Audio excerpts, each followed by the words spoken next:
Atharva 11:1:35. 11:1:35.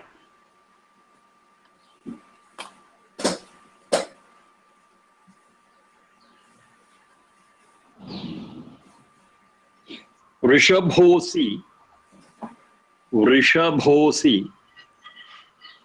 Rishabho, yes mark, avagraha chinha, si, Rishabhosi. Swargaha. Rishabhosi, Swargaha. 11:1:35. Atharva. When I split it, it is Rishabhaha Asi Swargaha. Rishabhaha Asi Swargaha. Rishabhosi Swargaha. Now, every time we remember this, the Vedic language is very, very special. The colloquial Sanskrit is different from the Vedic language. Vedic language has got its own style, its own grammar, its own system. Other languages lack it. Now, what does this say, Vedic language? We derive the word from a root. The root will have some meaning, and that meaning itself will be the essence of the final derived word. In practice, by convention, it may carry other meanings also. But the other meanings what it carries has to be in accordance with the basic meaning of the root. It cannot change it. Why I am stressing is here, we got two words here, Rishabha and Swarga. Both you have to understand in the right spirit. Depending on the Vedic language, this I stress again and again. If we miss that, Vedic language is not different from Sanskrit, then we will definitely be misled. Should be very careful. Now, what is this Rishabha? The basic root of Rishabha is Vrisha Sechane. Vrisha, Sha is second Sha, Sha, Sha. Vrisha Sechane. That is a basic root. Now, what is the Sechana? The Sechana is to sprinkle. Sechana is to sprinkle. Shower. To sprinkle, to shower. So if I have a concept of sprinkling, if I have a concept of shower, yes, I can derive a word starting from the basic Vrisha. This is how I have to understand it. Now, anything which has the capacity to sprinkle, anything which has got the capacity to shower, yes, we find out a word starting from Vrisha Sechane. You are familiar with this Varsha? Varsha is rain. The root for Varsha is also the same Vrisha Sechane. So Varsha we call it showers only. Yes. The very showers is called as Varsha, and the basic concept is Sechana, sprinkle, to shower. Vrisha Sechane. So anything that gives showers, anything that sprinkles comes under the ambit of Varsha, Vrisha Sechane. Anything. But in colloquial Sanskrit, when I say Vrishabha, it is restricted to, by convention, only the bull. The bull is called as the Vrishabha. I miss other things. So along with the Vrisha, we have got Bha also. Bha is to bear. So what is sprinkled? It is born. Or it is worthy to be born. Now, which is the cause for it? That is known as a Vrishabha. Now, this Vrishabha in the colloquial Sanskrit has got a role to play in reproduction. It is a relationship between the cow and the bull that is the cause for the next generation, the calf.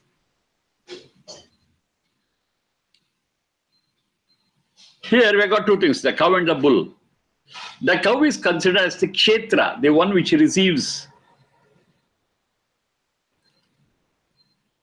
where the egg fertilizes and we get the next generation in the womb of the cow, in the form of a calf. Now for that it needs something to be showered, and that is given by the bull, and so it is called as Vrishabha. That which gives something, that which showers, that which sprinkles, and is worthy of bearing. That is Vrishabha. That's okay, fine. Bull also, I repeat, bull also can be called as Vrishabha. Not only bull, anything which does this job can be called as a Vrishabha, no problem at all. Vrishabha, when I say, it need not be restricted to a bull, it can be in general something which sprinkles, which showers, something which is worthy of holding, is worthy of bearing. That could be a Vrishabha. And that's the beauty of the Vedic language. The meaning of it will be very wide and very deep. Where finally we have to focus, it depends on the context. Several meanings may come out from the same root. But all the words which are derived from the same root will have something in common. That is the meaning of the basic root. So in this Vrishabha, the root is Vrishasechani, something which is sprinkled, something which is showered. And it is worthy of bearing, worthy of holding, worthy of taking. That's Vrishabha.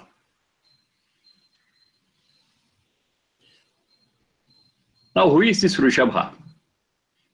We don't know. Now, the general meaning we have understood, but where to focus it? What to be pinpointed? What is to be shortlisted? I got Swargaha. There's another word which helps us out. Swargaha. Vrishabha si Swargaha. What is this Swargaha? Once again, a problem. This we have discussed earlier. Swargaha doesn't mean heaven, a place. It's not a paradise, it's not a place. Swargaha is a state. Swarga is a condition. Swarga is a status, anything. Now what is that? Swaha is there. Swaha is bliss. A state of bliss, a condition where we are able to enjoy, experience peace and harmony. That is Swargaha. Where it is, it could be anywhere. And not a place which is fixed so that we can book a trip to visit that place. No, it's not such a place. It's a state. It's a condition. So a condition when we are experiencing peace, when we are experiencing bliss, that very condition, that very state which is experienced by the soul, that itself is a Swarga. So Swarga is a state, Swarga is an experience. The state in which the soul exists, the experience what the soul gets, that's what we call it as Swargaha. That state is a state of peace, that state is a state of harmony, that state is a state of bliss. Now how we get to this state? Of course, this is our search. We all want this state. A state of peace, a state of harmony, a state of bliss, we want it. Every one of us, we are searching for it. But how do we get it? It has to be showered on us. The one who showers this on us, that's the Vrishabha. Asi, yes, you are that. Now the whole thing unreveals. Who is that? That is the Satchidananda. In that Satchidananda, we have got that Ananda. It is a source of that bliss. It is a source of that peace. Now, Satchidananda, the very source of peace and harmony and bliss, that has to shower it on us. It can rain on us also. It can rain on us also. But we are not capable of bearing that rain. Sprinkling is more than sufficient for us. The sprinkling is fine. It's enjoyable. This is our experience. Sprinkling we enjoy. If it's a rush, it becomes tough. A small flowing rivulet is fine. The same rivulet, if it converts itself into a running river, it's very risky. It's very risky. Of course, we need it. We want to enjoy. We want to play. Fine. A rivulet is fine. Not a big stream which powerfully flows, because it will just carry me off. A rivulet is fine. A small falls is fine. I can stand below it and enjoy it. But the same falls, it is a very big one, and which is force, no, I cannot enjoy it. I'll be crushed under it. I need it, of course, but I need it in the right proportion. So I said right proportion, sprinkling. That's the showering. So that Satchidananda is the source of Ananda, the peace, harmony and bliss. And you are the one who can sprinkle it on me. Another very, very important thing is, yes, the sprinkling we will be able to enjoy and experience provided we deserve it. It's always there. It's always there. We cannot forget that. I want something fine. I desire something excellent. But before we want something, before we desire something, the prerequisite is to deserve. If I deserve only, I will get it. If I don't deserve, I don't get it. So the deserving element is very, very, very important. If I don't deserve, even if it is given to me, I cannot hold on to it. Because I don't deserve, I don't have the strength to hold on to it. Getting is not the whole issue. The issue is deserving what I get. I may get a little, it doesn't matter. If I deserve, that little itself can be mine. I can experience it. I can enjoy it. But if I don't deserve, even if lot is given, it's of no use. It just flows out. I cannot hold on to it. Because I don't deserve, I don't have that strength to hold on to it. So very, very important thing is deserve. Vrishabhosi Swargaha. Yes, you are that. And I want you, and I want that experience, I want that peace, I want that harmony, I want that bliss. I will definitely deserve it. So a prayer like this, a revelation like this will always go with some determination. Without that determination, I cannot deserve it. Without deserving, I can't get it. The source is clear. Now here we are speaking about the source. We are identifying the source rightly. But for this Vrishabha, which can shower on us the peace, harmony, and the bliss, we don't get it elsewhere. That's the revelation. That's the realization of truth. That's the vision. Satchidananda alone is the source of it, because Satchidananda has got Ananda. Satchit, we don't have Ananda. Sat doesn't have even Chit also. Forget about Ananda. So searching for Ananda in Sat, in inert things, materials, is totally futile. You don't get anything because it doesn't have it. What it doesn't have, how can give it to us? Even a Satchit cannot give it, because Satchit has got awareness and consciousness, fine, but it doesn't have that Ananda. It cannot give. The only source of Ananda is that Satchidananda. So that Satchidananda we have to keep in mind.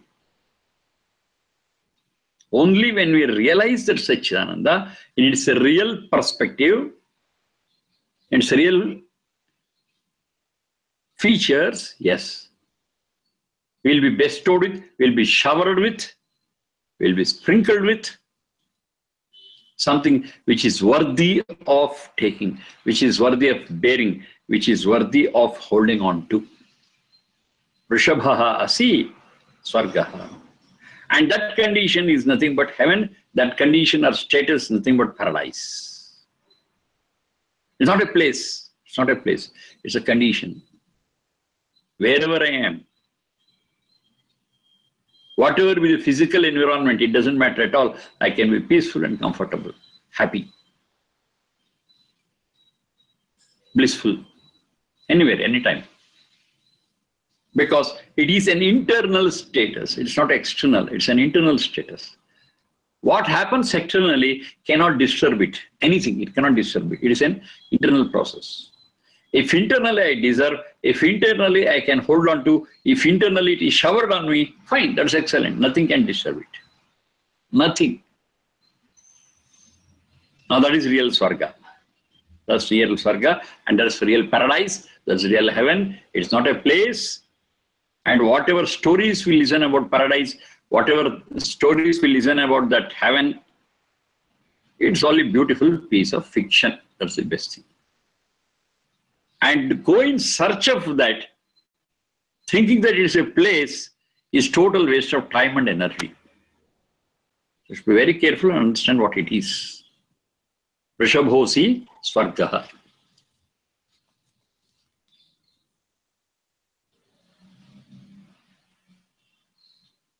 Namaste Rudra. Namaste Rudra. Krunmaha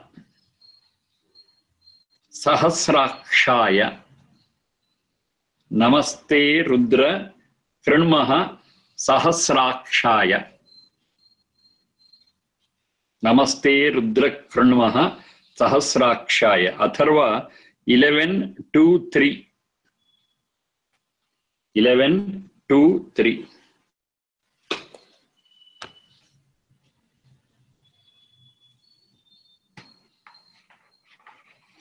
Namaste Rudra Kranmaha Sahasrakshaya.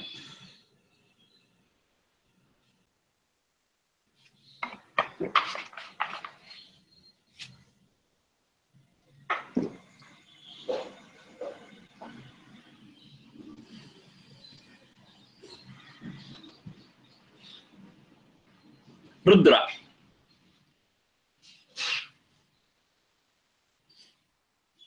This another word which denotes the same one single Satchidananda. Ekam Sat Vipra Bahuda Vadanti. We have discussed about it. Same Atharva. God is one. But by looking at its different features, qualities, they call it by different names, and this is one such name, Rudra. Rudra means the same one single God, whom we have called as Brahma, whom we call as Vishnu, whom we call as Shiva, whom we call as Agni, whom we call as Varuna, whom we call as Lakshmi. The same God is called as Rudra in this case. They are not different. They all refer to one entity, Satchidananda. I repeat and repeat again and again and emphasize on that. Rudra, Rudir Ashru Vimochane. Rudir Ashru Vimochane. That's the basic root. I think you have become very familiar with any Vedic word. That is, whatever Vedic word is there, if I want to find out what it means, the best thing is go into that word only. Find out the basic root, to get the meaning of it. Which is perfect, which is perfect. That's how the Vedic language is. Ashru Vimochana. Ashru Vimochana is releasing of, Vimochana is releasing. Releasing of, Ashru is tears. Tears. Now this Satchidananda has got its own rules and regulations, its own systems. It has established that system in creation of this universe, and the whole universe is running according to that system at the micro level and at the macro level, all levels. And these systems are perfect, without any flaw, without any lacuna, whatever word you want to use. It's perfect, well organized. are those with consciousness, with prajna, with awareness. What they do is they identify, they understand, they study the system, the rules and regulations, and they lead a life in accordance with it. They tune their lives to those systems and rules and regulations, and they are happy. But there are some people who are not able to understand these things, and they lead a life which is not in accordance with it, which is not in tune with it. So what happens? They suffer, they cry, tears are released. The one which is the cause for it is the one which has established the rules and regulations, and the one which has established that is Rudra. Follow Rudra, you are safe. Don't follow Rudra, cry. Simple. If we don't follow the system, we don't follow the rules and regulations, we are bound to cry. And which is the cause for that? The rules and regulations. Who is behind those rules and regulations? That's the Satchidananda. And how that Satchidananda is called as now, in this angle, is called as Rudra. Okay, now the next step. Yes, I am crying already. Now I want to be relieved of this crying, this tear. That's also Ashru Vimochana. Ashru Vimochana, that is cause of Ashru. One side. On the other side, Ashru Vimochana is relieving the cry, relieving the tears. Already I am crying. I want to be relieved from it. What I should do? Once again, follow the rules, and that relieves me of my crying. I'll be free from crying. Follow the rules. So which is the cause for my clearing of my crying and tears? The rules and regulations. Which is the one behind it? It is that Satchidananda called as Rudra. And that sense also holds good. The one which is the cause of crying, the one which is the cause of relieving from crying, both is Rudra. Rudra Ashru Vimochana. Follow the rules and be relieved. The one which relieves us from crying, relieves us from tears, wipes off our tears, that is also Rudra.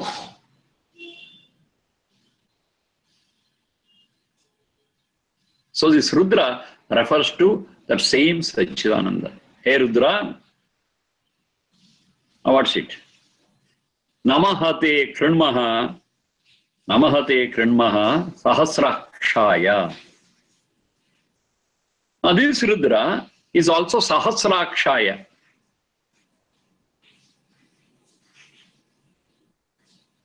What is that Sahasraksha? On the face of it, it is one which has got 1,000 eyes. But we know very clearly that this Satchidananda is formless. So how can you say it is 1, 2, 3, 4,000? No. It doesn't have eyes at all, as you understand. Then how do you understand this Aksha? This Aksha is the one who can see, the one who can look at. Here makes all the difference between Satchit and Satchidananda. Satchit, if wants to see, it needs a tool like eyes. Satchidananda can also see, but without any such tool. It doesn't depend on such tools. So when you speak of Aksha, in case of Satchidananda, it is not through eyes, but it is the capacity to look at things, it is a capacity to see things without any dependence. So doing a thing without any dependency is called as Sarvashakta, omnipotent. Satchidananda is omnipotent, and the meaning of omnipotence is doing things without depending on any tool. It doesn't need any tool. It doesn't require any tool. Without that, it can see. That's its capacity. That's why it is called as omnipotent, Sarvashakta. It is Sarvashakta. Now what is the Sahasra then? In our usual language, Sahasra means 1,000. But in Vedic language, Nirutta explains Sahasra iti Bahunama, that's all. Sahasra iti Bahunama. Shata iti Bahunama, that's also there. Shata doesn't mean 100. Of course, it also means 100. Sahasra means 1,000, but not just 1,000. A huge number too is referred to as Sahasra. A big number is also referred to as Shata. Shatam.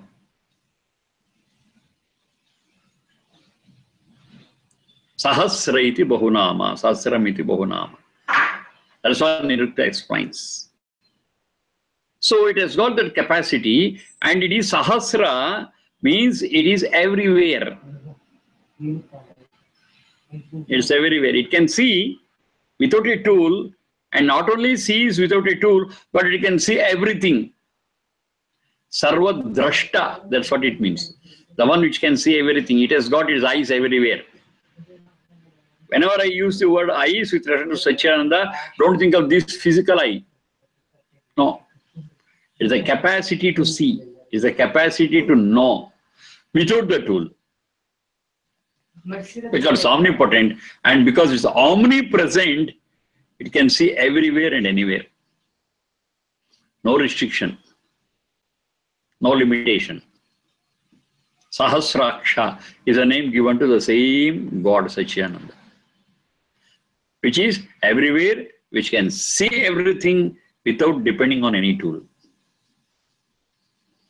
So Sahasrakshaya, Rudra, Sahasrakshaya, Te, for you, is our Namaha Kranamaha. Our prayers, our reverence is for you. Namaha, salutations, respects, reverence. What is the root? Nama Prahvatve. That is the root. Na, Nama, Tata dot her na. Nama, finally it becomes Nama. Nama Prahvatve. That's the root. Prahvatva means benevolence, submission. Prahvatve. Nama Prahvatve. So we are surrendering ourselves to you. Kranmaha, Dukri Karne, we do it. Just don't say, we really do it. We surrender to you, we surrender to your rules, we surrender to your regulations, we surrender to your systems, we surrender to your advices. We are not egoistic. We are benevolent. With all reverence, wholeheartedly, we submit ourselves to you. Who is that you? You are Rudraha, you are Sahasraksha. Only by doing so, we will be relieved of our tears. We will be spared from our tears. We will be spared from our unhappiness and crying. And you know best what we are doing, because we are everywhere and we can see anything. And to see and to know, you don't need an eye like ours. We need light to see things. You don't need any light of that thing. Physically. Physical light, physical tools are not necessary for you. You are capable of looking at anything and everything anywhere. Because you are omnipotent and omnipresent. Namaste Rudra Kranmaha Sahasrakshaya. So understand the omnipresence, we understand the omnipotence, we understand the capacity of the rules and regulations which may become a cause of our trouble and crying, or the same thing can become a reliever from crying. And once you understand this capacity of Satchidananda, yes, we wholeheartedly submit to it, We wholeheartedly surrender to it. Namahate Kranmaha Sahasrakshaya. Rudra Sahasrakshaya. We totally submit, we totally surrender. And we understand only by surrendering, yes, we will be relieved of our cries and pains. Not otherwise. If we trespass the rules and regulations, if we transgress, you are into trouble. We are inviting trouble. We are benevolent. With all humility we surrender. Excellent. We will be relieved of all our crimes, all our pains, all our troubles and problems. We are free. We will do it. And whether we are really doing it or not, you can see you are everywhere. You are not restricted by, you are not limited by the tool, you are not limited by the external light and other things. You have got that capacity to see things without a tool, to see everything. This external light is not required. Please see. I surrender to you, I submit to you, wholeheartedly, with all benevolence and humility. What's it I get? Rudraha. That's what you can give me. All pains, all my crimes, all my troubles, all my tears will be wiped off. And you are capable of doing it. Namaste Rudra Kranmaha Sahasrakshaya. Now this is not just a saying, not just a word. It is not coming from my throat, but it's coming from my heart.